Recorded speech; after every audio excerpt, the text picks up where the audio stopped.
ഈശോ മിശിഹായ്ക്ക് സ്തുതിയായിരിക്കട്ടെ.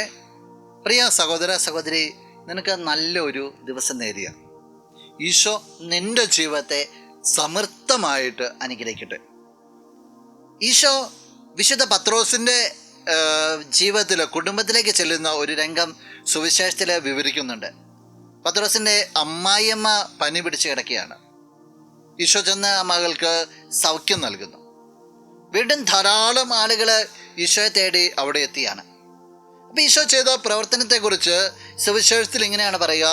വിശുദ്ധ മർക്കോസ് അറിയിച്ച സുവിശേഷം 1-ാം അധ്യായം 34-ാം തിരുവചനം.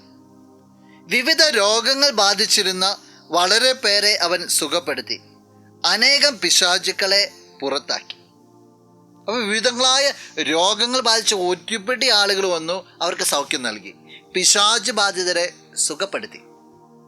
ഏറ്റവും വലിയൊരു വിടുതലായി തീരുകയാണ് ഈ പത്രോസിൻ്റെ ഭവനത്തിൽ ഈശോ. ഈ ഈശോയെക്കുറിച്ചാണ് പറയുക. രോഗങ്ങൾക്ക് സൗഖ്യം നൽകിയവൻ, വിടുതൽ നൽകിയവൻ.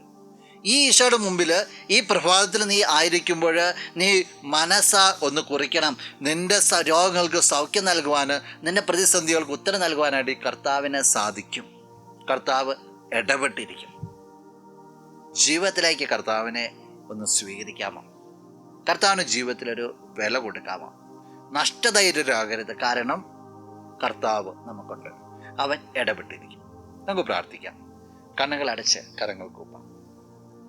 നല്ലവനായ കർത്താവേ, നിന്നെ അങ്ങ് സ്തുതിക്കുന്നു, ആരാധിക്കുന്നു, മഹത്വപ്പെടുത്തുന്നു. നിന്റെ നിറസാന്നിധ്യത്തെ നന്ദിയോടുകൂടി ഓർക്കുകയാണ്. ഈശോയെ, ഈ വ്യക്തിക്ക് നിന്നിൽ ആശ്രയിക്കുവാനായിട്ട് ജീവിതത്തിൽ എന്ത് പ്രശ്നങ്ങളുടെയും, രോഗമാകട്ടെ പ്രതിസന്ധികളാകട്ടെ, നിന്നിൽ ആശ്രയിക്കുവാനും എല്ലാത്തിനും വിടുതൽ നൽകാനായിട്ട് നീ കൂടെ ഉണ്ടെന്നുള്ള ബോധ്യത്തിൽ വളരുവാനും സഹായിക്കണം.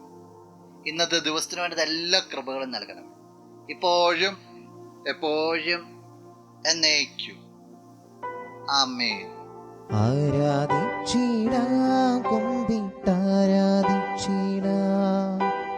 ആരാധിക്കുമ്പോൾ അപദാനം പാടിടാം.